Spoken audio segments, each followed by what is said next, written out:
Em nome do Pai, do Filho e do Espírito Santo. Amém.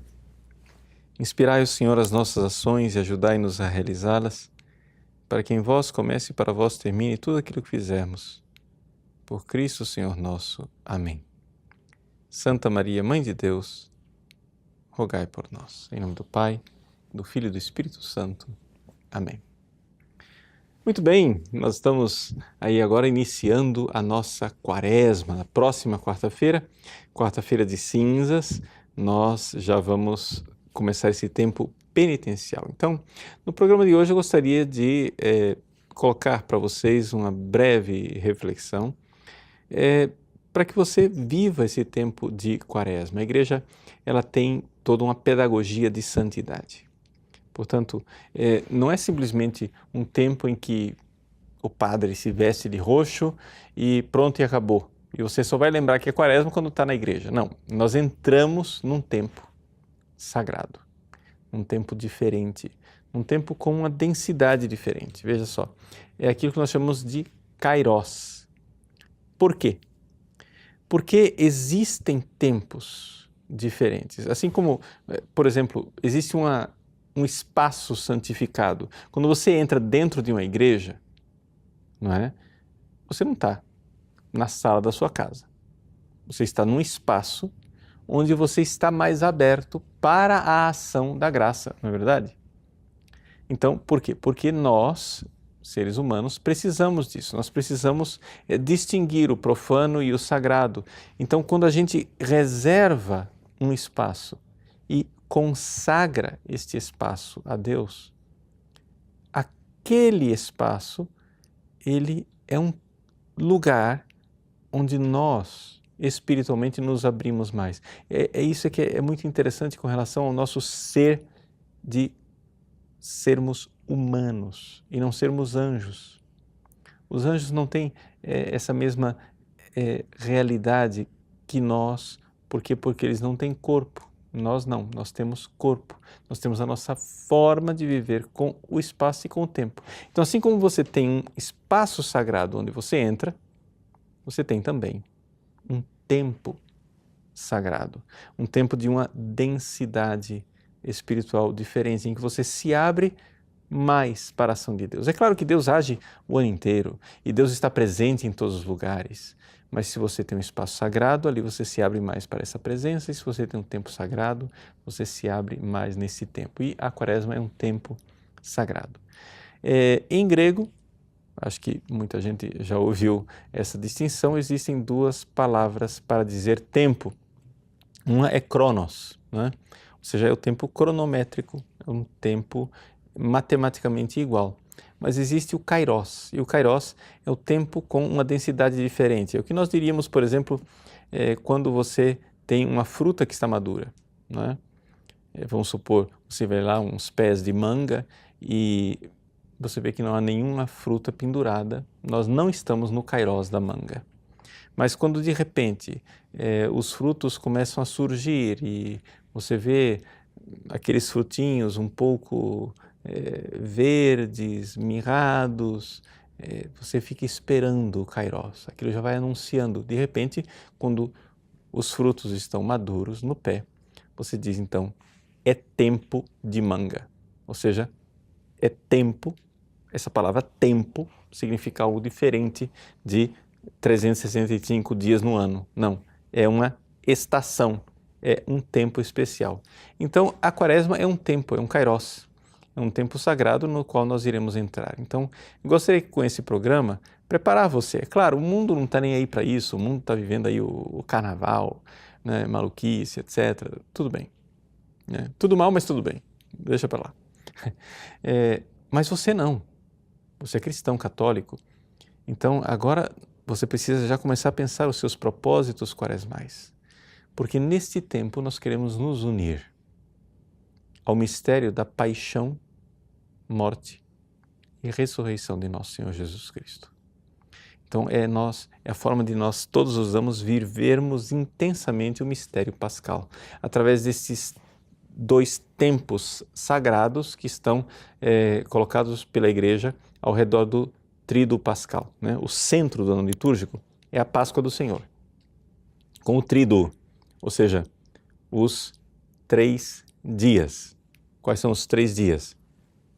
Quinta à noite começa e a sexta é o primeiro dia. Sexta à noite e sábado, segundo dia.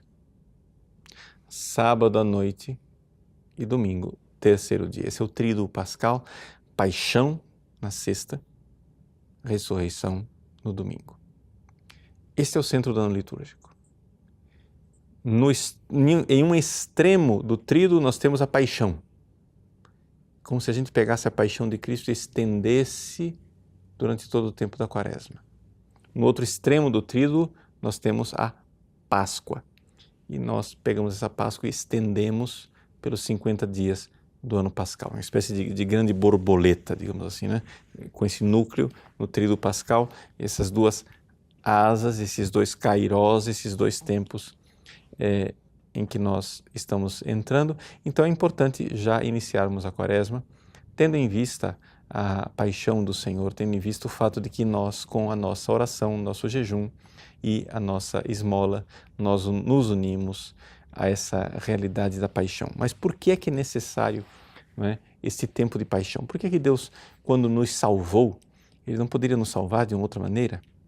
Bom, o fato é o seguinte, nós, com o pecado original, nós estamos marcados pelo egoísmo.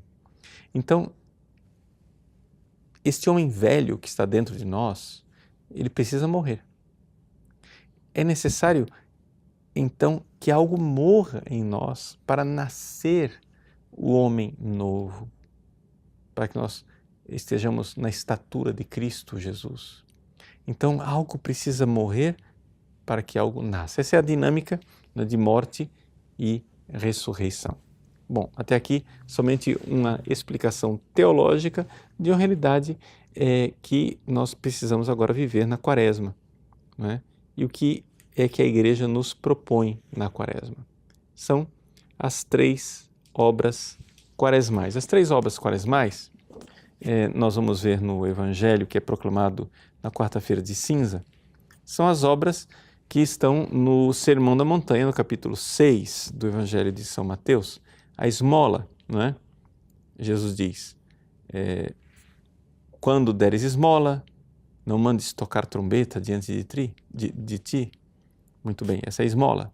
O jejum, né? Quando jejuardes, não fiqueis de rosto triste como os hipócritas. Né? E, além disto, nós temos a oração.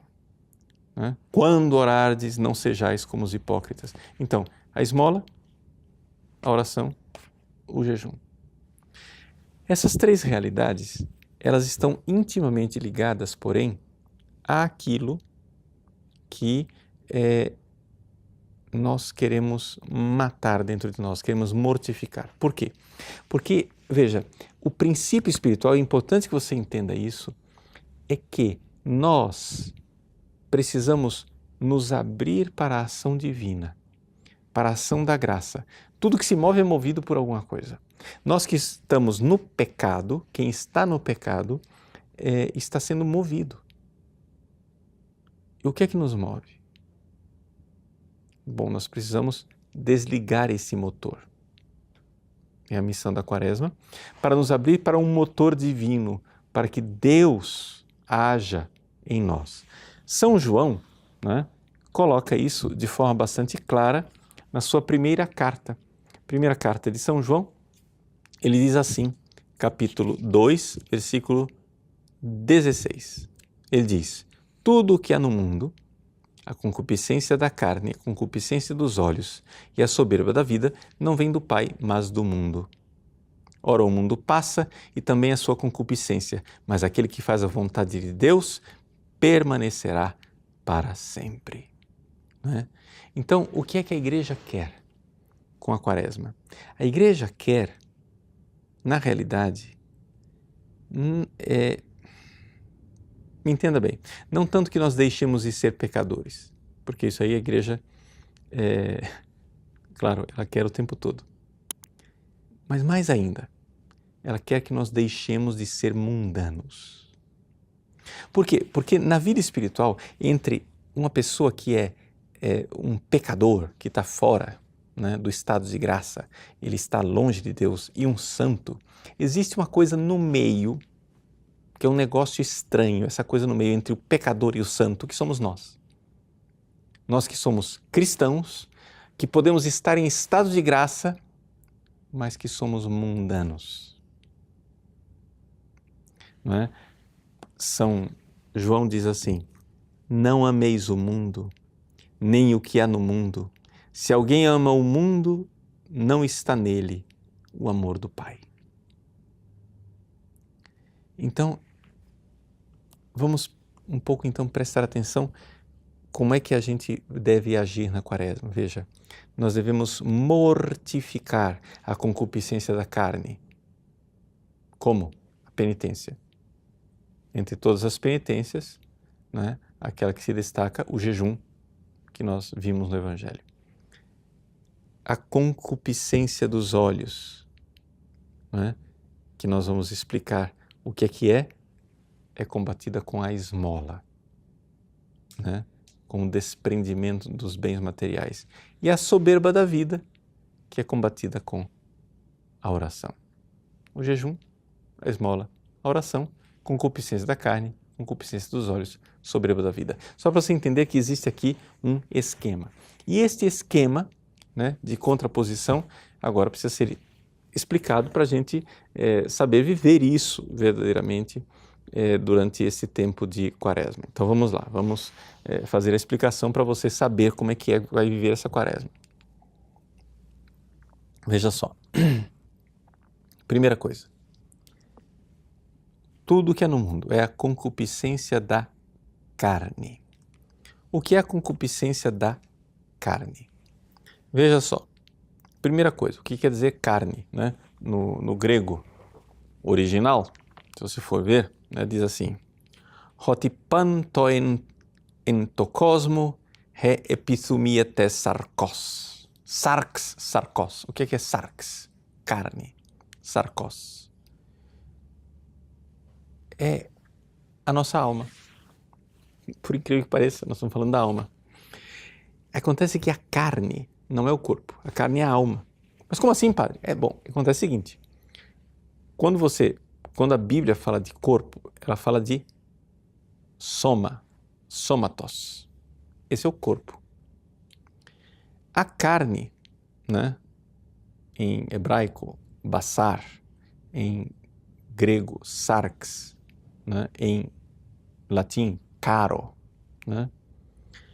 A carne é o ser humano na sua dimensão de fragilidade. Por exemplo, quando Jesus diz que ele se tornou filho do homem. Essa palavra homem é o homem na sua fragilidade, né? Ele se tornou filho da fragilidade.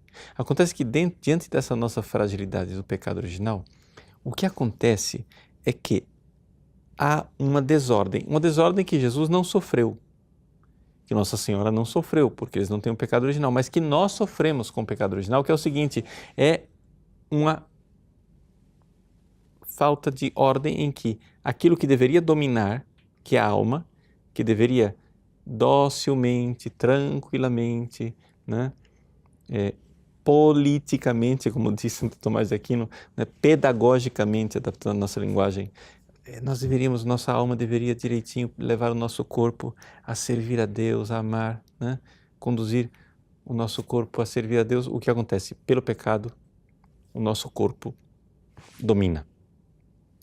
E aí, a alma dominada pelos instintos carnais, os instintos do corpo, ela fica tão dominada pelo corpo que nós a apelidamos de carne. A alma carnal é a alma dominada pelas necessidades do corpo. E essas necessidades são necessidades egoístas de conforto. É a nossa tendência de buscar a felicidade no prazer. Você encontra isso nos animais, né? Ou seja, qual é a lei da concupiscência da carne? É foge da dor, busca o prazer. Foge da dor, busca o prazer. Se você for dominado por essa lei, você não vai amar nunca. né? Porque você só vai amar quando você for capaz de abraçar algo desagradável e doloroso pelo bem de uma outra pessoa, pelo bem do outro. Então, ali você entra numa dinâmica diferente, a dinâmica do amor, em que a alma diz para o corpo, olha, tá doendo, mas aguenta firme, cara. Né? Tá doendo, mas é pro seu bem e pro bem dos outros, pro bem das pessoas que você está amando. Então, aqui é a realidade, né, de nós sabermos que existe verdadeiramente uma tendência de o corpo dominar, né, a alma, mas nós temos que inverter isso. Então, a penitência, ela visa isto. A penitência quer dizer o jejum, a penitência quer dizer você se privar de alguns confortos, de algumas coisas agradáveis. Então você, durante a quaresma, faça aí a sua listinha de penitências. Você vai deixar de comer doce, vai deixar de tomar café, de, sei lá, descansar depois do almoço, vai dormir no chão, vai nas quartas e nas sextas diminuir bastante, né, o consumo de coisas agradáveis. Muitas pessoas optam por aquilo que é uma tradição bastante bela na igreja, não é? Que é deixar de consumir carne durante a quaresma, né? Por isso que existe o tal do carnaval, né? Ou seja, carne vale, é adeus à carne, uma despedida da carne, porque durante os 40 dias de quaresma, então, se fazer uma abstinência de carne. Não é obrigatória, mas é tradicional e é uma das sugestões, né, digamos assim, mais fortes para nós vivermos no tempo de quaresma, é deixar de comer a carne. A pessoa fica perguntando, mas padre, por que carne? Né? Por que essa coisa? É que acontece o seguinte, gente, a carne, ela é um alimento que dura mais tempo no estômago. Se você come peixe, o peixe é de fácil digestão, né? Então você logo fica com fome outra vez. Então a ideia, né, da carne é essa. O pessoal se equivoca com relação à abstinência. Quando a igreja diz é necessário fazer abstinência de carne, aí o pessoal diz, não pode comer carne vermelha. Não, gente, não tem nada disso. Quem que foi que inventou essa história de carne vermelha? Carne é carne. Ou seja, carne quer dizer o seguinte, aquilo que não é fruto do mar. E ovos, né? Você pode ter abstinência, então você não vai comer carne, que quer dizer carne de boi, carne de porco, esses animais mamíferos em geral, mas também de aves, não é? O que você pode comer é frutos do mar, né? Aí sim você considera isso não carne. Então é um conceito tradicional jurídico, não é um conceito biológico. É evidente que peixe é uma carne, né? Mas não é considerado carne nesse sentido. Tá? Então a pessoa pode comer leite, ovos e frutos do mar. E o resto, né, é considerado carne e, portanto, mesmo a carne branca do frango é carne. Tá? Então, só para esclarecer isso daqui. Então, a pessoa faz o jejum para quê? Para mortificar a concupiscência da carne, ou seja, essa sua tendência de prazer. Você pode acrescentar outras coisas e fazer, e assim entrar nessa dinâmica de se abrir. Você se abrir para a ação divina, você está cortando uma ação que é, digamos assim, animal, tudo que você é movido por essa busca de prazer, por essa fuga da dor, aí você abraça algo que é um pouco mais desagradável e doloroso para então poder dar o passo, não é? De ir para Deus e deixar-se mover pela graça de Deus, que é o que nós vamos ver quando nós comentarmos agora a questão da oração. Mas então, São João diz assim, tudo que é no mundo é a concupiscência da carne. Depois ele diz, a concupiscência dos olhos. Isso aqui é uma coisa que as pessoas não entendem muito. Epithumia ton ophthalmon, né? Concupiscência dos olhos. Veja, aqui é algo que não é propriamente animal, é algo típico do homem. Por quê? Porque os animais, eles não têm uma coisa que os homens têm, uma sede de conhecer as coisas, não é? E essa vontade de conhecer as coisas, de ver as coisas, é o que nós chamamos de concupiscência dos olhos. Nenhum animal é capaz de passar o dia inteiro no Facebook. Nenhum animal é capaz de passar o dia inteiro no WhatsApp. Nenhum animal é capaz de passar o dia inteiro fazendo o zapping diante da televisão, mudando de canal e não assiste nada. Nenhum animal é capaz de ficar clicando de um site para o outro o tempo todo. Nenhum animal é capaz de passar uma tarde inteira rodando, vendo vitrine de shopping e não comprar nada. Nenhum animal é capaz de ficar telefonando de um para o outro, contando uma novidade da fofoca, né, das coisas. Então, isso daí, gente, é algo, não é, que está no ser humano. Isso é desordenado. Por quê? Porque Deus nos fez para saber, para nós buscarmos a verdade, para nós contemplarmos a verdade. Mas esta tendência criada por Deus, desordenada, vira curiositas, né? Curiosidade. E essa curiosidade, os marqueteiros já aprenderam como é que funciona isso, como é que é a dinâmica espiritual. De tanto ver uma coisa, você termina querendo possuir. Isso é algo que também não há nos animais, né? Ou seja, os animais, não há avareza em animal. O animal não fica querendo comprar coisas, não fica querendo acumular dinheiro. Mas se você mostrar muitas vezes uma mercadoria para uma pessoa, ela termina querendo comprar aquilo. A concupiscência dos olhos tem esse efeito colateral, não é? E é aqui que então nós vemos, né, essa realidade tremenda, que é o que move o nosso mundo atual e que é o que está destruindo nossas famílias e destruindo tudo. Nós precisamos, durante o tempo da Quaresma, fazer uma experiência, né, mais do que somente de esmola, uma experiência de pobreza. Enxugar um pouco essa nossa necessidade de consumo, né? De o tempo todo estar gastando coisas que nós não precisamos e indo atrás de necessidades que nós não temos, que é uma verdadeira escravidão, né? É uma realidade que não nos faz bem, tá? Então, assim, tudo isso nasce da concupiscência dos olhos, então é muito importante a gente se dar conta disto. A generosidade da esmola, se desfazer de coisas. Por quê? Porque você termina possuindo demais, tendo demais, e isso espiritualmente não lhe faz bem, né?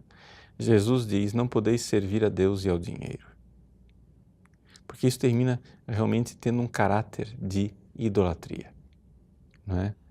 A filargueria, o amor do dinheiro, né? Ela realmente se constitui numa idolatria, numa realidade que vai tomando conta de nossas vidas. E o terceiro ponto, né, a soberba da vida, né, que aqui em grego re alazoneia tu bio. Você vai encontrar outras traduções, por exemplo, a tradução da CNBB diz a ostentação da riqueza. É mais interpretação do que verdadeiramente tradução. A tradução tradicional é superbia vitae. Então, o que é a soberba da vida? Porque ela se contrapõe exatamente ao fato de que nós precisamos de Deus e precisamos nos humilhar. A soberba da vida é o contrário, é essa autonomia, essa coisa de dizer eu me basto a mim mesmo, sereis como Deus, não é? Sereis como Deus. E isso daqui é o ponto fundamental que a gente resolve na oração. Vamos explicar isso para você.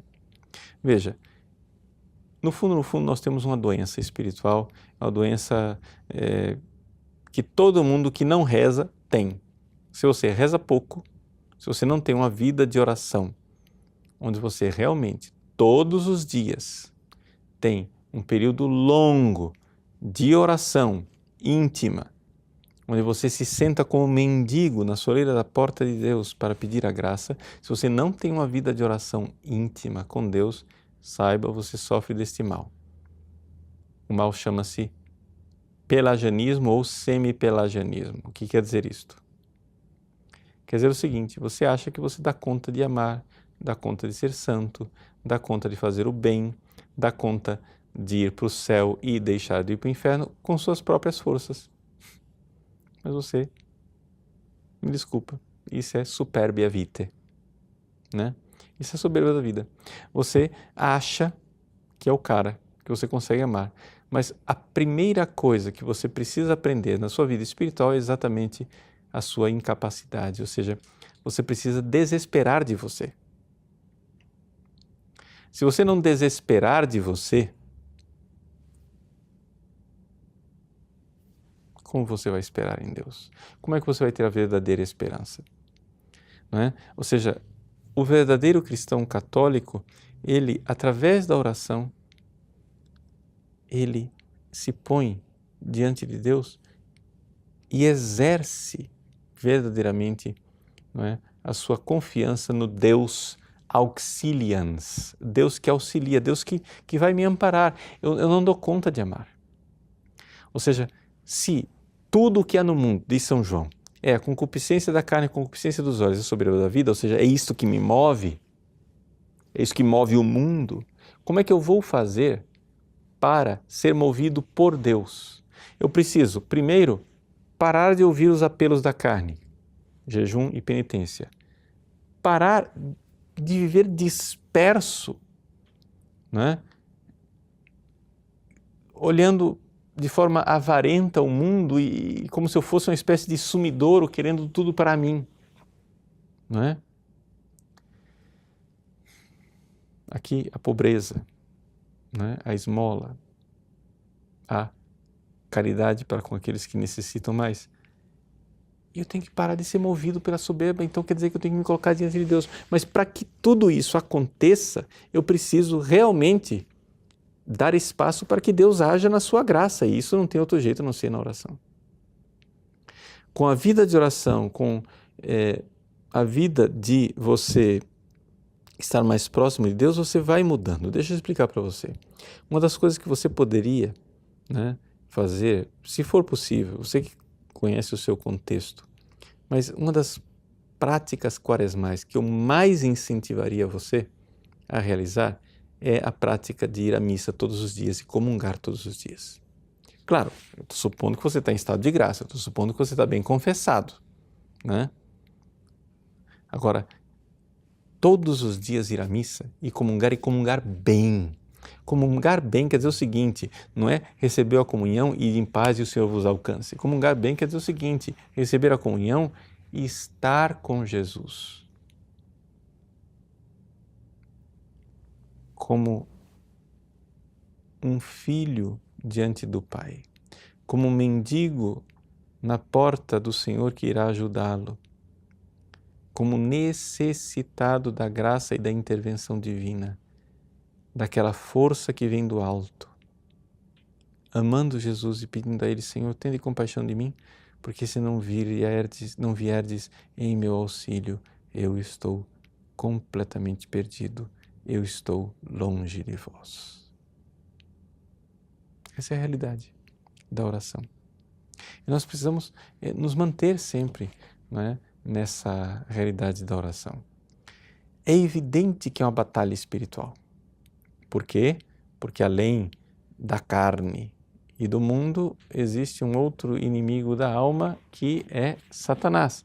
E é interessante, vai ser o evangelho do primeiro domingo da Quaresma, é interessante nós vermos as tentações de Jesus no deserto. Esse ano, como é o ano que a gente proclama o Evangelho de São Marcos, não se entra tanto nos detalhes. São Marcos não descreve as tentações. Mas se você for olhar em São Mateus, né, Jesus, que no capítulo 6 de São Mateus, nos ensina as 3 obras quaresmais, que são o jejum, a esmola e a oração.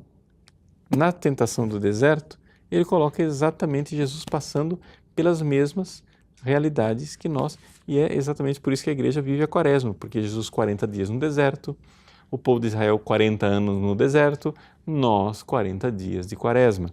Então Jesus no deserto, veja o que ele viveu. Diz assim, que o tentador se aproximou e disse: se és filho de Deus, manda que essas pedras se transformem em pães. É a tentação da epitomia tes sarkos, ou seja, a concupiscência da carne, o prazer da comida, que a gente combate com o jejum. Não é? Aí depois o diabo levou, não é, Jesus lá em cima, no alto do templo, e disse: se és filho de Deus, joga-te daqui abaixo, pois está escrito, ele dará ordem aos seus anjos a seu respeito. Isso daqui é a soberba, a vaidade. Faça o seu espetáculo, mostre que você é o cara, né? Que os anjos vão te servir. A soberba, como é que a gente combate isso? Com oração, né? A soberba da vida. E, finalmente, o diabo leva Jesus até uma montanha muito alta, mostra o mundo e a sua riqueza e diz: eu te darei tudo isso se caíres de joelho para me adorar. E aí, nós estamos falando aqui o quê? Da concupiscência dos olhos, né? Mostrou-lhe todos os reinos e eu te darei tudo isso, essas riquezas, né? A avareza. Como é que a gente combate isso? Com a esmola, o desapego, a pobreza. Então vejam que existe aqui digamos assim, uma perfeita coordenação. Nós poderíamos depois mostrar como isso daqui, lá no capítulo 3 do livro do Gênesis, corresponde exatamente também à tentação pela qual passou Eva, não é? Essas 3 tentações de Cristo no deserto. E você então enxergar que nós entramos nesse tempo, nesse kairos, nesse tempo oportuno, nesse tempo de ação da graça divina, mas para que a graça haja, para que a graça entre em ação, saiba, existem os inimigos da alma que estão em ação, né? A carne, o mundo e o diabo estão aí em ação. É uma luta, é uma batalha espiritual. Peça a Nossa Senhora, peça ao seu anjo da guarda que acompanhe você neste tempo, né? No livro do Apocalipse, capítulo 12, né, diz que a mulher foi para o deserto e ali ela trava batalha com o restante dos seus filhos, o restante da sua descendência. Também nós estamos no deserto com esta mulher. Essa mulher é a igreja, essa mulher é a Virgem Maria. Vamos no deserto e estamos travando a batalha contra o dragão cor de fogo, né? Nós estamos aí, mas não estamos sozinhos. É a graça divina. É um tempo espiritual extraordinário, né? Exatamente porque o diabo sabe a importância de uma quaresma bem vivida, é que ele nos ataca, é que ele vem contra nós. Mas nós não temos por que temer, não estamos sozinhos. Não, nós entramos, o povo de Deus entra neste deserto sabendo que do outro lado, no final desses 40 anos, tem a Páscoa, a entrada na terra prometida. É esse o caminho que nós temos para a nossa santificação. Porque a santidade consiste exatamente nisso, em nós matarmos esse mundano que está dentro de nós, para vivermos a santidade. Sem oração, sem penitência e sem verdadeiro desapego dos bens materiais, não vai funcionar. Por isso, a você, meu irmão, minha irmã, uma santa e feliz quaresma, debaixo da bênção de Deus, da intercessão de Nossa Senhora e do auxílio do seu santo anjo da guarda. Em nome do Pai, e do Filho, e do Espírito Santo. Amém.